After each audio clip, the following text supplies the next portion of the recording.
Hi guys, and welcome back to I Speak English.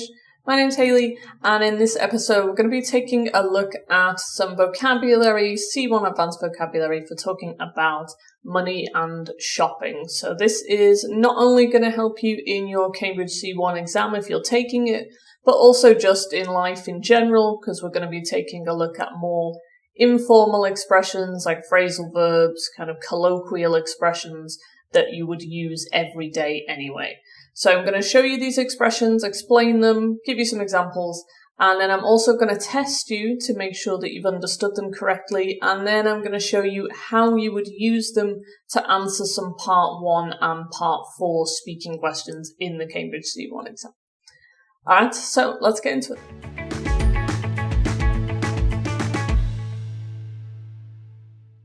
So the expressions that I'm going to be teaching you today are actually from the podcast episode that I released last week, which was on the topic of money. So our question was, can it buy happiness? If you haven't seen the episode or if you're interested in it, take a look at there, click that link, and it'll take you to that episode and you'll be able to see all of the vocabulary from today's lesson in context, or you'll be able to hear it anyway. So this vocab was taken from the vocabulary list from this episode. I include vocabulary lists and the full transcript of every episode. You can get them for free in the description of the episode, which is here. And this podcast is basically just to go along with the vocabulary that I teach you so that you can see in context and you can learn vocabulary in a natural way. So if you want to learn English a bit more naturally rather than from a textbook or lists of vocabulary, have a listen to the podcast and it'll help you because you'll be able to see it, as it's actually used by a native speaker. So really good for listening practice as well because I don't slow down my speech. So you'll get listening practice that's like just above your level, which will be a bit of a challenge for you, but ultimately it will help you improve. So take a look at the podcast if you haven't already. We're going to move on and look at some vocabulary, but before that I would ask you to just subscribe to the channel if you haven't already and give this video a like if you learned something new today as well. It just helps more people to find the channel and it helps me to keep making more episodes for you as well. So give it a quick like if you can. And we're going to move on and actually take a look at some vocab. So we're first going to look at 4 phrasal verbs. We're going to look at 4 idioms, and we're also going to look at 4 just kind of random phrases that I picked as well from the transcript from the podcast. So let's take a look at our first phrasal verb. It is to scrape by. Okay, so if you scrape by, it means you just about earn enough money to survive. Okay, so you can't spend anything extra. You've got nothing left at the end of the month. You can just pay your bills and all your essentials. All right, so to use it in a sentence, you would say, for example, we're scraping by on 1 salary at the moment. Okay, so we're just surviving, only just, without any extras. All right, our next one is stay afloat. This is kind of similar to scrape by, really. It just kind of means survive or, earn enough money to survive. For example, we managed to stay afloat through the pandemic, but it was tough. You could also say we managed to scrape by during the pandemic, but it was tough, and it would mean the same thing. All right, next up, basically the opposite of stay afloat and scrape by, we've got splash out on, which means to spend a lot of money on something very expensive. Normally, you would only splash out on something every so often. It's not something that you do every day. It's like a treat for yourself or like a luxury thing. So you might splash out on a car, or you might splash out on like a weekend away or something like that. It's usually something pretty expensive. But here, for example, you can see I splashed out on a nice dinner to celebrate finishing my exams.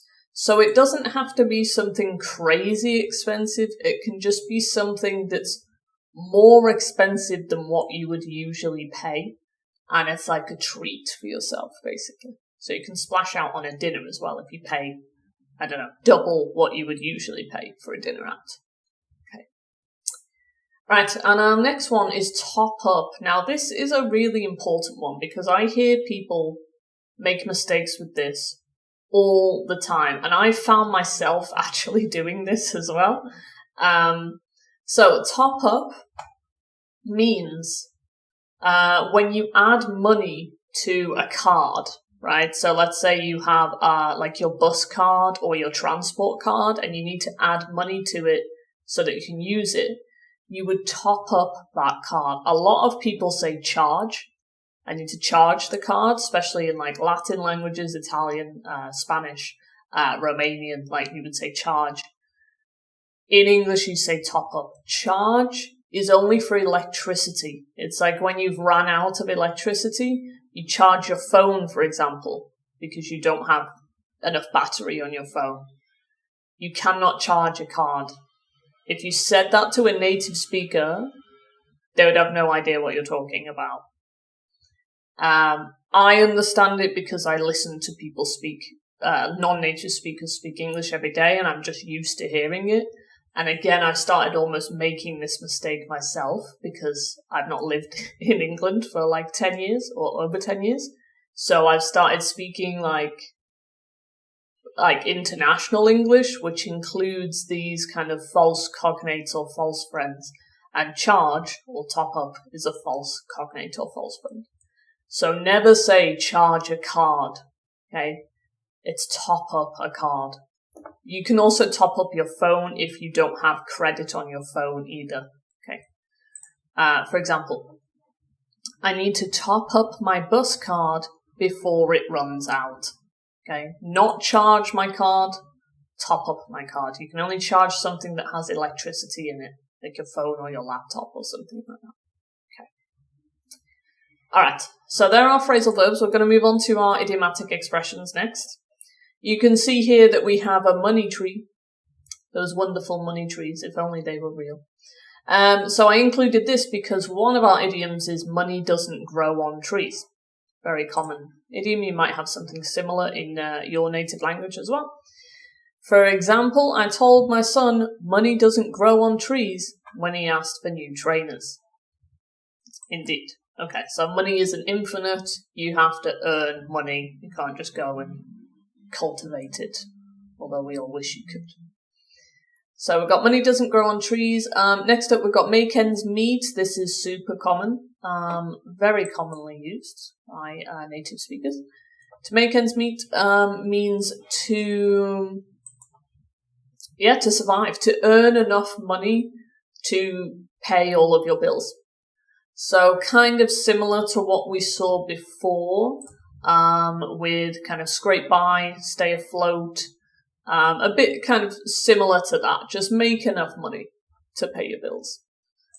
For example, you could say, with rent so high, it's tough to make ends meet these days. Okay, it's tough to earn enough money to actually just live and survive. Okay. We've got two more. Pay through the nose, which just means you pay a lot of money or like an extortionate amount of money. For example, you pay through the nose for a pint in London these days. Okay. Super expensive. You pay like, I don't know. I've got no idea what it is. I guess it's like £10 or something. Nah, surely it's not that much. I would imagine it's like £7, £8. If anyone watching lives in London, let me know how much it is for a pint, because I've got no idea. Okay. By the way, if you want to practice any of these idioms, leave me a little comment. Try and kind of write a sentence using these idioms in the comments, and I'll correct you if you need it. Right, we've got one more left, which is tighten your belt. Okay, so we'll have to tighten our belts until the next payday. So tighten your belt means you like cut back on spending money, or you spend less money. Cut back on is another phrasal verb, by the way, meaning to like reduce the amount you spend, also the amount you consume as well. So if you tighten your belt, you don't spend as much money, or try to spend less money. Alright, so there are 4 idioms, and then I also chose just 4 random expressions from the transcript as well, from the podcast. These are not necessarily to do with money or shopping. You can kind of use these in any situation, really. But I thought they were interesting because they were included in the transcript as well. So we have left, right, and center. Okay, so left, right, and center is like another way of saying like everywhere or everyone. So you would say like, this thing is happening left, right, and center, which is like everywhere, or everyone is doing this thing. For example, if we look here at our example, people are quitting their jobs left, right, and center. So that's like saying everyone is quitting their jobs, or people are quitting their jobs everywhere. Okay. So we always put the thing that's happening and then left, right, and center at the end of the phrase. Okay. Super common. Next up, back to square one. Okay, so if you're back to square one, you just go back to the beginning, back to the place where you started, or you start over again from zero, basically. So how could you use that in a sentence? We've got the deal fell through, so we're back to square one again. Okay, so we're back to the beginning. We have to start again. Okay, next up, we've got a kick in the teeth. Yes, again, another really common one. A kick in the teeth. I mean, as you can imagine, if someone kicked you in the teeth, it wouldn't feel very good. But we use it for when something's like very unfair, like a situation is very unfair on you and you're really like disappointed and just kind of probably a bit angry as well about the situation. For example, you could say being made redundant was a real kick in the teeth. Okay, so it's just a real unfair situation, and it's like such a shame that it happened, and I'm really upset about it. Okay.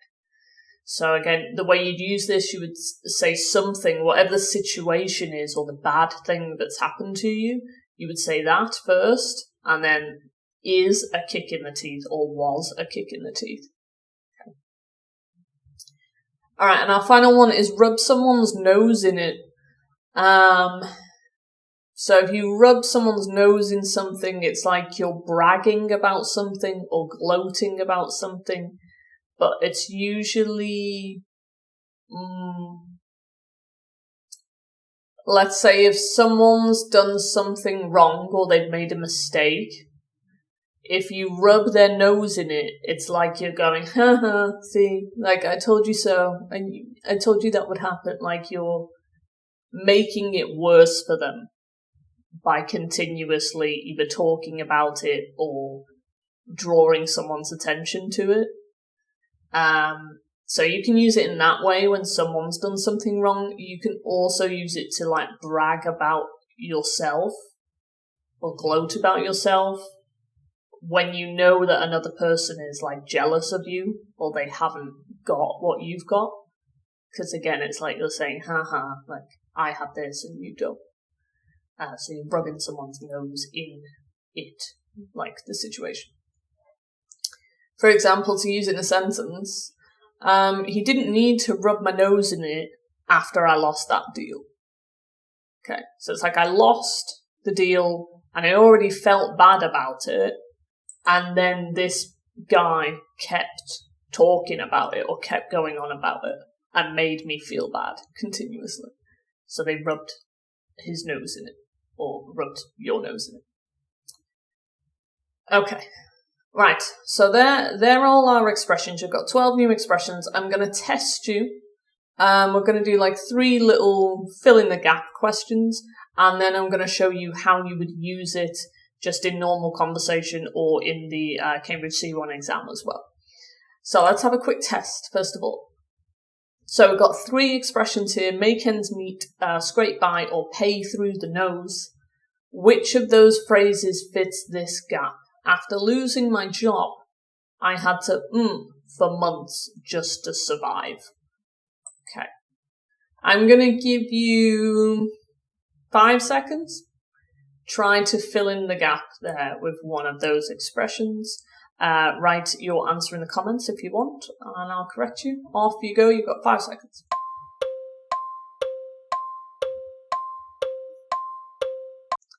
Alright, time's up. What did you go for? After losing my job, I had to scrape by for months just to survive. Okay, so it was like I was just earning enough money to just about pay my bills. You might be wondering why make ends meet doesn't make sense here. Make ends meet is kind of more general. It just means, okay, you paid your bills. But scrape by is more like you're like this far away from being like kicked out of your house or not being able to pay your bill. It's a bit more like specific, whereas make ends meet is just, oh, I have enough money. Scrape by is like, just made it. Okay. And paid through the nose just wouldn't make any sense in this context. Alright, another one. So now we've got make ends meet, splash out on, and top up. So I try to save a little each month to my emergency fund. Okay. Again, you've got 5 seconds. Try and fill in that gap there. Leave your answer in the comments if you want. 5 seconds, off you go.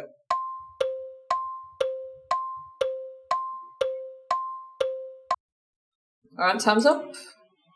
You should have gone for top up. I tried to save a little each month to top up my emergency fund. So remember, top up is when you add money to something, like a bank account or your bus card, or what else would you top up? Yeah, your phone when it runs out of credit or money, you can top up that as well. Okay.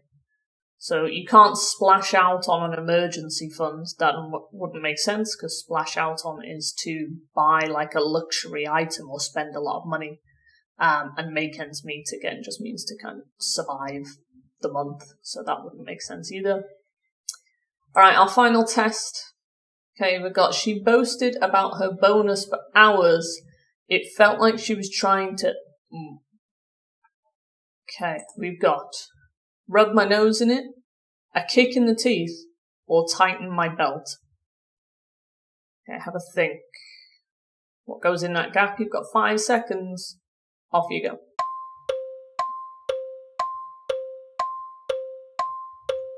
Okay, time's up. What did you put? You should have got this one because I did kind of go over this one quite a bit, and I even used the word boast when I explained it as well. You should have put rub my nose in it. Okay, so again, someone's boasting, or they're showing off, and they're trying to make you kind of feel bad about it. Okay, so they're rubbing your nose in it like, you haven't got this thing. So she's rubbing your nose in the fact that she got a bonus and you didn't. Okay. Alright, so test is done, and now we're going to move on. We're going to take a look at some Part 1 C1 Advanced Speaking exam questions, and we're going to look at some Part 4 questions as well. So Part 1, remember, is just like more personal questions about you, kind of hobbies, what you like, what you don't like. Part 4 is more like discussion questions. They're a bit more extended. So, since we're talking about money, you might get asked, do you like shopping? How can you respond? So, these responses include the vocabulary that we've just looked at. So again, remember, in your speaking exam, this is where you can use phrasal verbs and idioms because it's informal speech. You can't use them that much in writing because a lot of the writing is formal. But speaking exam, go for it. Go to town. Go to town meaning do it as much as you can. Try to use as many phrasal verbs and idioms as you can, where appropriate. If you use too many, it might sound a bit weird, but just try and use a few. For example, okay, so do you enjoy shopping? You can respond, yeah, I like it in moderation, but I'm trying not to get carried away. These days, money doesn't grow on trees, so I can't just buy whatever I want. But every now and then, I do splash out on something. But most of the time, I'm quite careful. Right, so I've got money doesn't grow on trees, splash out on, meaning to spend a lot of money. And I also gave you an extra phrasal verb here to get carried away. If you get carried away with something, or you get carried away, you do it too much. Okay, it's like or you kind of go like out of control a little bit. So you could say, oh, I got carried away with X. Like, I did it too much, and it was a bit out of control. So, yeah, try not to get carried away with shopping, and try not to shop too much, basically. Alright, another question. Do you prefer shopping online or in person? Again, if you want to practice, write me a comment. How would you answer these questions? Okay, how would you answer, do you enjoy shopping? And how would you answer this question? Do you prefer shopping online or in person? Write me a comment, basically saying how you would answer the question, and I will correct you if you need it. Okay. So we could respond, for example, I prefer shopping online because it saves time, but it can be risky. When discounts appear left, right, and centre, it's easy to overspend. And if I'm not careful, I end up having to tighten my belt for the rest of the month. Okay, so we've got left, right, and centre everywhere. Remember, when discounts appear everywhere. If I'm not careful, I end up, phrasal verb. Remember, we put an ing after a phrasal verb, always. End up meaning, the situation ends in that way, or ends in a certain way. I end up having to tighten my belt to spend less money, or spend a lot less money. Okay. All right, we've got one more part one question. Are you good at saving money? You could say, I try to be. There've been times when I've had to scrape by, so now I always top up my savings when I can. But with rising costs, just trying to make ends meet can be challenging. Okay, so again, scrape by, but just earn enough money to survive and pay your bills. Top up, not charge, remember? Top up to add money to something. And try to make ends meet, again, to survive, to be able to pay all of your bills and get by. Alright, nice. So there's our part one more personal questions, and then we also have our discussion questions, which are part 4. So they normally ask sometimes they give you a statement and say, do you agree or do you disagree? For example, some people say consumerism's gone too far. Would you agree? So now you're generally having more of a discussion with the other candidate in your exam. But you could say something like, to a large extent, yes.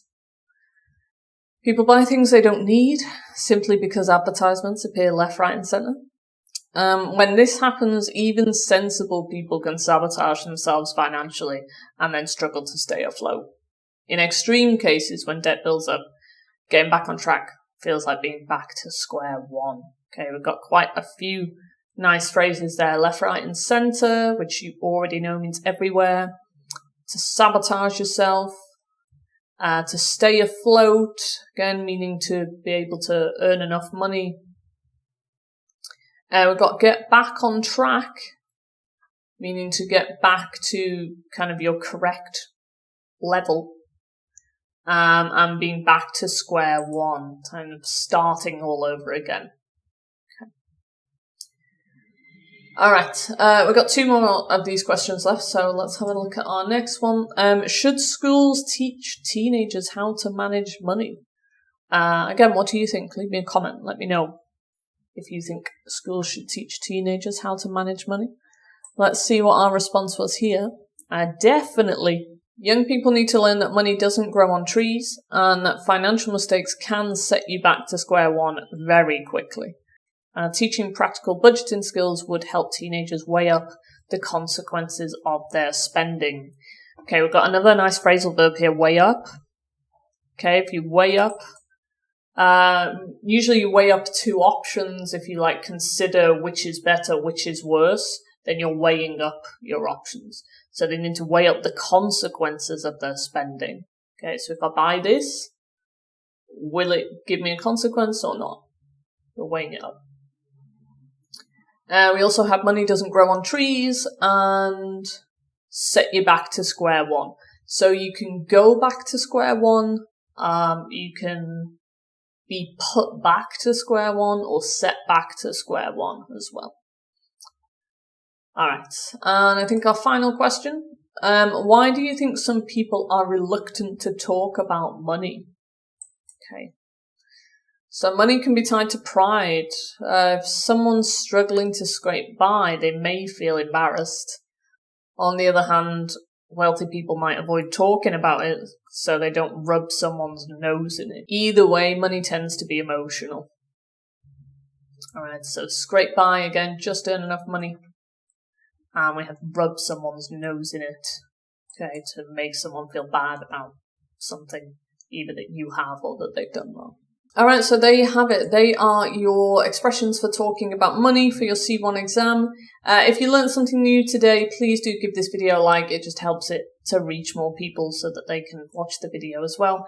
And make sure that you subscribe to the channel so that you can learn English with me every day in shorts and every week for the long form videos as well. And if you have any questions about the exam or you'd like to take a lesson with me, please go to www.englishclassesonline.co.uk. You can book a lesson with me there and you can see the rest of my video courses for the C1 exam as well. That's all from me for today and I'll see you in another lesson soon. Bye.